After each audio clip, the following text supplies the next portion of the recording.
நாம் தமிழர் கட்சி கொடியில இருக்கிறது வந்து பூனை.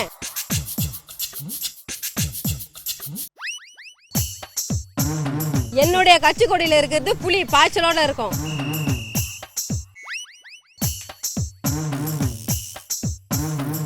நான் போராட்டம் பண்ணி சிறைக்கு சென்று பல வழக்குகள் வாங்கி தினந்தோறும் நான் நீதிமன்றத்துக்கு ஏறுறேன்.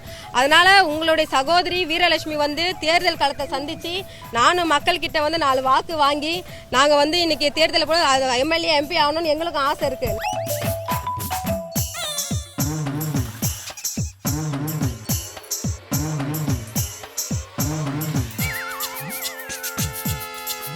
சீமான் அவர்கள் வந்து புலிக்கொடியே, அதாவது பூனை கொடி தான் அது, புலிக்கொடியா அவர் பயன்படுத்துறப்ப கொடி வந்து அவருடைய கொடியெல்லாம் கிடையாது. இது வந்து சோழர்கள் கொடி, எங்க தமிழர்களோட கொடி. அதனால நான் ஒரு பச்சை தமிழ் வச்சு நான் பயன்படுத்துறதுல எந்த ஒரு தவறும் இல்லையே.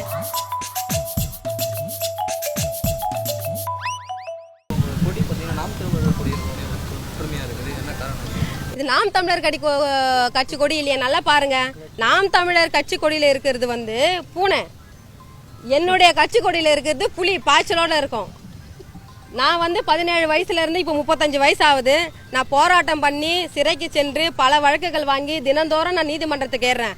அதனால உங்களுடைய சகோதரி வீரலட்சுமி வந்து தேர்தல் களத்தை சந்திச்சு நானும் மக்கள் கிட்ட வந்து 4 வாக்கு வாங்கி நாங்கள் வந்து இன்னைக்கு தேர்தலில் போய் எம்எல்ஏ எம்பி ஆகணும்னு எங்களுக்கும் ஆசை இருக்கு. நாங்களும் மக்களுக்கு வந்து அதிகாரத்தோடு அவங்களுக்கு வந்து நாங்கள் வந்து சேவை செய்யணும்னு நாங்கள் வந்து 17 வயசுல அந்த கனவு நாங்கள் வந்து போராடி நாங்கள் தினந்தோறும் நீதிமன்றத்துக்கு இருந்தனால இப்போ நாங்களும் வந்து அமைப்பாக இருந்ததை இயக்கமாக இருந்ததை இப்போ அரசியல் கட்சியாக மாற்றி இப்போ அந்த கொடிக்கு கூட நாங்கள் வந்து காவல்துறை கிட்ட வந்து அனுமதி கேட்டோம். காவல்துறை வந்து அதை வந்து லான்ச் பண்ணுறதுக்கு எங்களுக்கு அனுமதி கொடுக்கல. அதனால எங்களுடைய அலுவலக உள்ள அரங்கையே நாங்கள் வந்து அதை வந்து லான்ச் பண்ணி இன்னைக்கு இந்த போராட்டத்தில் நாங்கள் இன்னைக்கு எடுத்துகிட்டு வந்திருக்கிறோம். இது வந்து நாம் தமிழர் கொச்சி கிடையாது.